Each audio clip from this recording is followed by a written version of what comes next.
Hello everyone, good morning, good evening, good afternoon. जो जैसे ये वीडियो देख रहा है, I am back Uma Rathi. Last class अपने देखे थे कि राइट टू लीगल रिप्रेजेंटेशन, ये चैप्टर नंबर 8 पढ़ रहे हैं अपने, appearances and art of adequacy. उसमें हम लोग ने देखा था कि राइट टू लीगल रिप्रेजेंटेशन कैसे कैसे कौन एप्लीकेंट या एप्लेंट कौन कैसे ऑथराइज करता है सी एस को कि वो अपना प्रेजेंट कर सके केस उनके बिहाफ में ट्रिब्यूनल या एपेलेट ट्रिब्यूनल में। अपने देखे थे companies act, try, SEBI, CCI rate के अकॉर्डिंग अपने आगे पढ़े थे। अगर आप मेरे पहले वाले लेक्चर में देख सकते हो, उसमें बहुत डिटेल में पढ़ाया गया था। फिर अपने देखे थे कि कॉन्स्टिट्यूशन कैसे था, एनसीएलटी का, एनसीएलएटी का, फिर appeal of order of tribunal का था, फिर appeal to that of the Supreme Court का था। आज अपने आगे पढ़ना चाहेंगे appellate authority under the SEBI act. आपको ये पॉइंट ध्यान में रखना है कि इसमें मैंने 5 पॉइंट जॉट डाउन किए हैं। ये बस 5 पॉइंट, ये आगे भी रिलेवेंट है, ये आगे भी सब सेम है। आप अगर देखोगे अपील ऑर्डर ऑफ ट्रिब्यूनल में, उसमें भी 5 पॉइंट है, ये सेम एग्जैक्टली एसएटी का है। अब सेबी एक्ट में भी है। आप एक बार थोड़ा सा मैं आपको पढ़ा देती हूँ, फिर आप अपने आप रिलेट कर लेना पहले वाले से, बहुत ईजी हो जाएगा। Appellate authorities under the SEBI act, ये हम लोग अपील कर सकते हैं। इसका एपेलेट अथॉरिटी कौन है?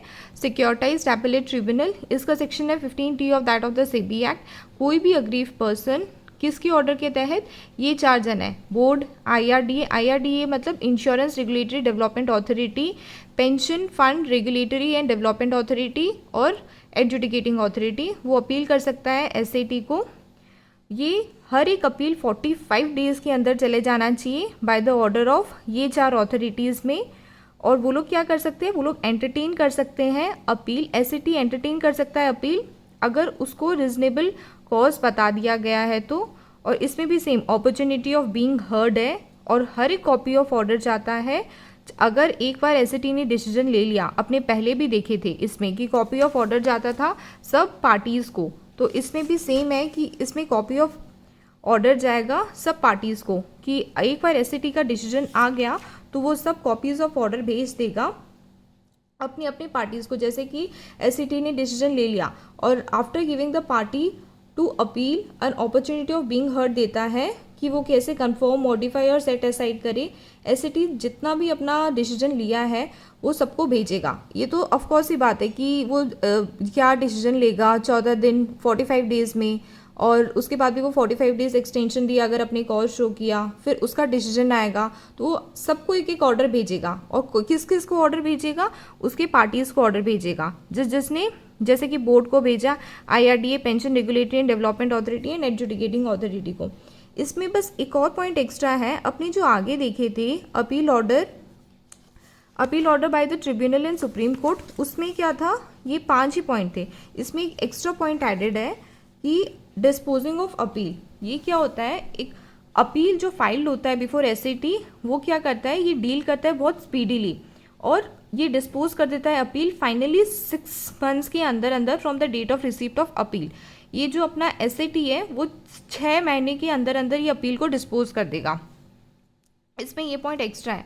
उसके बाद दिया गया है कि appellant authority under income tax act है। ये अपना इतना कोई इम्पोर्टेंट टॉपिक नहीं है एंड ये इजी है, मतलब मैंने जितना देखा है ये एग्जाम में इसमें इतने क्वेश्चंस भी नहीं आते, क्योंकि जितने मेन टॉपिक्स है जैसे एसएटी का आ जाएगा, appellant authority under SEBI act आ जाएगा, फिर कि ये क्वेश्चन आ जाता है कि राइट टू लीगल रिप्रेजेंटेशन पूरा, इनफैक्ट ये भी आ जाता है कि कैसे कंपनी सेक्रेटरी अपीयर कर सकता है as a authorised authority, as a authorise representative.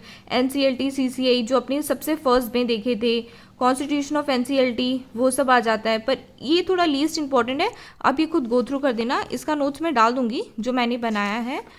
फिर नेक्स्ट अपने देखते हैं कि appellate authority by that of writ, appellate authorities under the real estate regulatory and development act. इसमें क्या बताया गया है अपने को? रियल एस्टेट रेगुलेटरी अथॉरिटी है, इसके पास रिस्पॉन्सिबिलिटी होता है। देखो क्या रिस्पॉन्सिबिलिटी होता है? वो रजिस्ट्रेशन, एग्जामिशन और रिन्यूअल कर सकता है रियल एस्टेट प्रोजेक्ट का। फिर वो उसके पास राइट है कि अंडर सेक्शन 34 वो रिस्पॉन्सिबल है कि उसको एक मेंटेन करना पड़ेगा वेबसाइट, ऑफ कोर्स आप खुद सोचो, एक वेबसाइट है, आप क्या क्या डालोगे उसमें, प्रोजेक्ट का रजिस्ट्रेशन, उसका डिटेल, प्रमोटर का फोटोग्राफ, और उसके बाद उसका ये सब रिस्पॉन्सिबिलिटीज़ है वो अपॉइंट करता है वन और more than one educating authority को।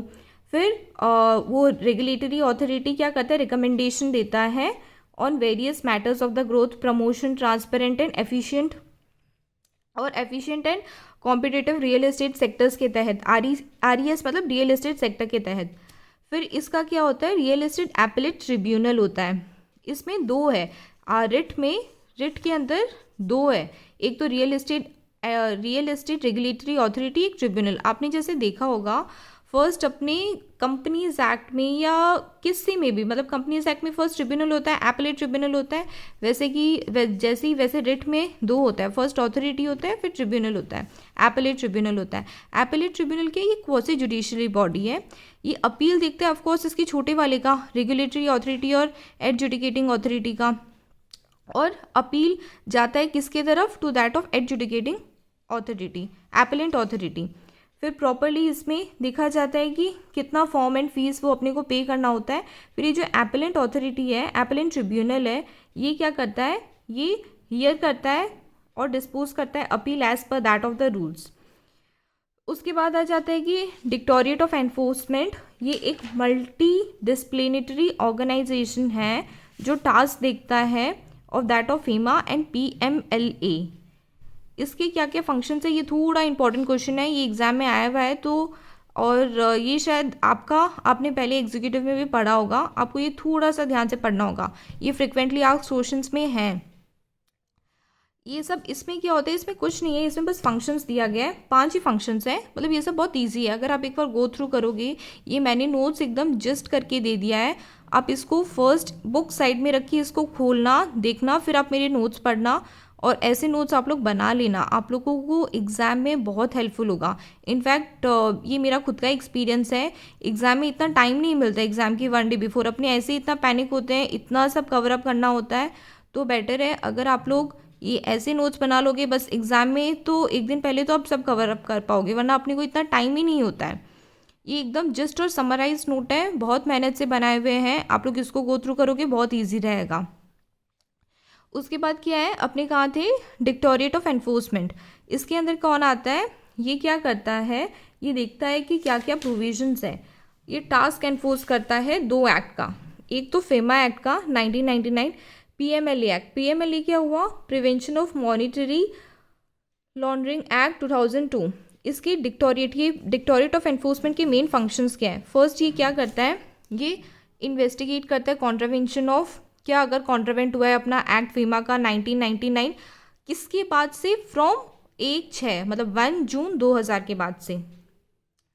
फिर ये देखता है कि क्या क्या कॉन्ट्रावेंशन, कैसे कैसे कॉन्ट्रावेंशन डेल्ट किया गया है by that of the ED कौन हुआ, एनफोर्समेंट ऑफ डिक्टोरेट, एंड पेनल्टीज कितना है, वो पेनल्टी और पेनलाइज करता है उसको 3 time the some is involve.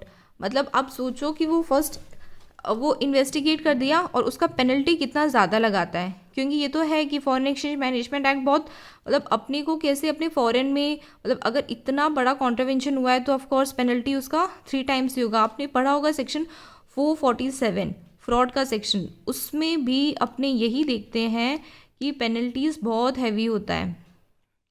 अपने आगे बढ़ते हैं, उसके बाद सेकेंड पॉइंट है अपना कि कैसे अपने इन्वेस्टिगेट करिए ऑफेंसेस ऑफ PMLA का। फर्स्ट अपने देखो FEMA और PMLA है, तो फर्स्ट FEMA का पॉइंट हो गया, फिर PMLA का पॉइंट हो गया। आप अगर ऐसे लिंक करके पढ़ना चालू कर दोगे तो आपको याद रह जाएगा। फिर investigation of the offences of PMLA 2002, वो कम इनटू फोर्स हुआ था 1/7/2005 के तहत। फिर उसने एक्शन टेक किया against in which the crime is been involve and prosecute the person who is been engaged in it. उसके बाद क्या है, वो देखता है कि है ना ये processing case of that of the fugitive, जो भगौड़े होते हैं, फिग्यूटिव ऑफेंडर होता है, उसके भी जो जितने भी केसेस हैं वो भी FEMA के हाथ में ही रहता है, वो भी ये डिक्टोरेट ऑफ एनफोर्समेंट के हाथ में भी रहता है। और ये कॉफ़ी पूसा का भी केसेस देखता है। आप देखोगे जितने भी स्पॉन्सर केसेस हुए हैं फॉर कॉफ़ी पोसा और कॉन्ट्रावेंशन हुआ है उन लोग का, तो ये सब FEMA के हाथ में ही है। और जितने भी मनी लॉन्ड्रिंग है वो सब भी देखना, मतलब अगर कोई भी कॉपरेशन अगर हम लोग फॉरेन कंपनी के साथ करते हैं, कोई भी matter relating to money laundering, वो सब पीएमएलए के हाथ में होता है। आपको बस सोचना है कि इसमें दो अथॉरिटी है, इसमें कुछ नहीं है, मतलब अगर आप थोड़ा सा लॉजिक लगाओगे तो आप ऐसे ही लर्न कर लोगे। बस डायरेक्टरेट ऑफ एनफोर्समेंट है, इसमें दो अथॉरिटीज़ हैं। क्या होगा, फर्स्ट कॉन्ट्रावेंशन इसका हुआ तो पेनल्टी, फिर कॉन्ट्रावेंशन इसका हुआ तो पेनल्टी, फिर उसके बाद तीसरा पॉइंट आएगा फ्यूगिटिव ऑफेंडर, अगर कोई भगौड़ा है उसका कॉन्ट्रावेंशन होगा तो ये देखेगा। और अगर कोई भी फोर्थ पॉइंट है, अगर कोई भी हम लोग को मनी लॉन्ड्रिंग के तहत एक्शन लिया जाना है या कॉपरेशन करना है तो prevention of money laundering act handle करेगा। इसके बाद भी बहुत सारे टॉपिक्स हैं, से फॉर एग्जांपल इंपॉर्टेंट टॉपिक्स हैं, जैसे कि है ना इस चैप्टर में अपने देखेंगे प्रोफेशनल एटिकेट्स क्या होता है, उसका भी मैंने एकदम जॉट डाउन कर दिया। बहुत ईजी है वो, हालांकि आता है। उसके बाद अपना कोड क्राफ्ट हुआ इसके अंदर, फिर ड्राफ्टिंग एंड प्लीडिंग हुआ, फिर कंडक्ट एंड एटिकेट्स हुआ, ड्यूटी टुवर्ड्स दिस, फिर सबसे इंपॉर्टेंट पॉइंट है एडिक्वेसी टिप्स। वो वाला पहले मैं देख लेती हूँ, वो सबसे लास्ट हेडिंग है पर मैं पहले देख लेती हूँ। कोर्ट ऑफ, इसमें क्या है, एडिकेसी टिप्स।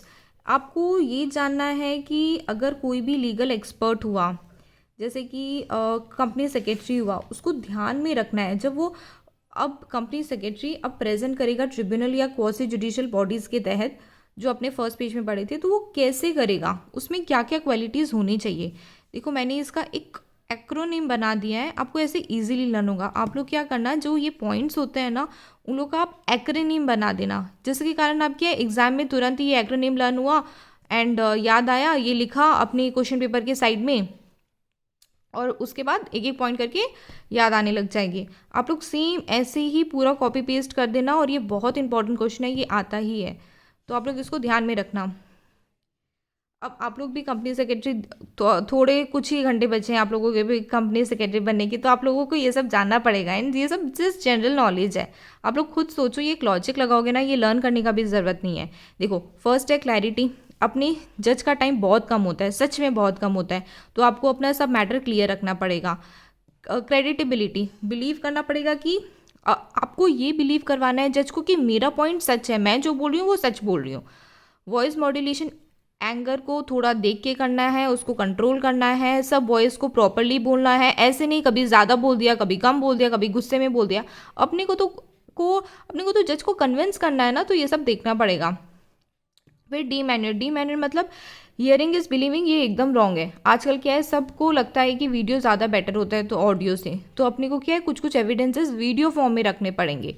फिर है साइकोलॉजी, हम लोग का सबसे पहला काम है अपने जज का विजन देखें। अपने को लगेगा, मतलब अपने को प्रूफ करना है कि जो अपने बोल रहे हैं ना, वो जज को ऐसे कन्विंस करना है कि अपना जो चीज़ है वो एकदम करेक्ट है, अपने जो बोल रहे हैं वो एकदम करेक्ट है। अपने को उसका साइकोलॉजी समझना पड़ेगा, ऐसे कन्विंसिंग पावर होना चाहिए।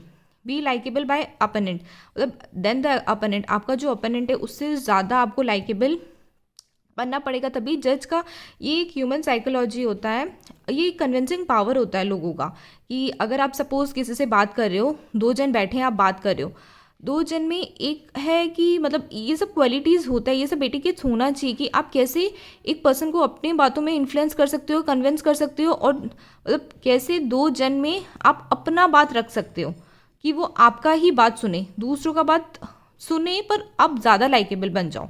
ये सब देखो, अपने टीनेजर्स है, अपने में सब क्वालिटी होना चाहिए। एज अ कंपनी सेक्रेटरी आपको कन्विंसिंग करना है, आपको अपने क्लाइंट को कैसे कन्विंस करना है, ये आपको देखना पड़ेगा, ये सब क्वालिटी आपको लाना पड़ेगा। थोड़ा बोलने का तरीका, ये धीरे धीरे हो जाएगा अपने जैसे फोरम में जाएंगे, पर ये सबसे इंपॉर्टेंट पॉइंट है। बी लाइकेबल, हमेशा दूसरे अपोनेंट से खुद लाइकेबल बनोगे तो जज आपका ज़्यादा देखेगा। घर पे ही देख लो ना, घर पे मम्मी पापा, आप ज़्यादा मम्मी को पैम्पर करते रहोगे, ज़्यादा मम्मी को बोलते रहोगे कि नहीं मम्मी, मम्मी का काम करोगे, मम्मी को ध्यान से सुनोगे, तो मम्मी आपकी तरफ ज़्यादा ध्यान देगी कि हाँ ठीक है कि ये ज़्यादा देख रहे हैं तो इसके तरफ देखो। तो वैसे ही कि सेम इसमें भी लर्न टू लिसन, सबसे इंपॉर्टेंट पॉइंट ये। इसमें एटिकेट्स में क्या, मैं आपको जनरल भी बोलूँ ना, आपके लाइफ में आप सुनो, जितना आप सुनोगे ना, अब एक लिसनर सबसे अच्छा, मतलब उसके अंदर कितने सारे, अगर आप सिर्फ स्पीक करोगे आपको कुछ वर्थफुल नहीं होगा, अगर आप स्टार्ट कर दोगे ना सुनना अपने लाइफ में, तो आप कितना आगे बढ़ जाओगे, आपको कितना कुछ सीखने के लिए मिलेगा। फिर है कि लर्न एंटरटेन टू जज। हम लोग को अपना सेंस ऑफ ह्यूमर लगाना है, कैसे आप वो सिचुएशन, जितना भी टफ से टफ सिचुएशन है, कैसे आप बेल आउट कर पाओ उससे। आपको आपको अपने क्लाइंट का देखना है, जितना भी टफ सिचुएशन हो आपको सेंस ऑफ ह्यूमर रखना है कि हाँ ये इस पे ये ऐसे बात बोलेंगे तो जज कन्विंस हो जाएगा। तो ये सब कुछ कुछ एटिकेट्स हैं। इसका मैंने एक्रोनिम बनाया VCCDPEBLE।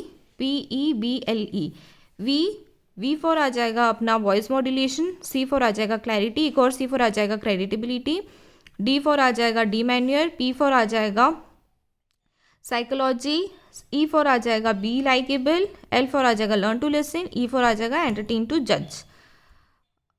ये तो इतना हुआ। इसमें इस चैप्टर में और भी बहुत सारे इंपॉर्टेंट टॉपिक्स हैं जो मैं अपने आपको नेक्स्ट वीडियो में बताऊंगी एंड बहुत जब जस्ट करके बताऊंगी। तो आप लोगों को क्या है, इतना आप लोग बुक में देखते हो, इतना पैराग्राफ्स देखते हो, आपको समझ में आए नहीं आए मतलब। और इसमें क्या है, मैंने बहुत ईजिली वर्ड्स में बहुत छोटे छोटे फॉर्म्स में लिख दिया है। तो आप लोगों को फर्स्ट वाला वीडियो आप पहले देख लेना, फिर ये वाला वीडियो देखना, एंड कमिंग वीडियोस में मैं ये चैप्टर कंप्लीट कर दूंगी जितना तक आई ट्राई करूँगी मेरे नोट्स के अकॉर्डिंग। एंड मेरे नोट्स का प्रॉपरली पिक्चर्स भी मैं आपको सॉफ्ट कॉपी में दे दूंगी अगर आपको नीडेड होगा तो। एंड उसके बाद आप लोग को डेली ये सब देखना पड़ेगा वरना आपको याद नहीं होगा। चलो आज के लिए इतना ही, गुड बाय, टाटा।